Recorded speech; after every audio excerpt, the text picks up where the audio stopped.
స్పృహలో శోకపులోయలలో కష్టాల కడగండ్లలో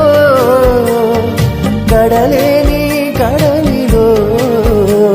నిరాశ నిస్పృహలో అర్థమే కాని జీవితం ఇక వ్యర్థమని నేననుకొనగా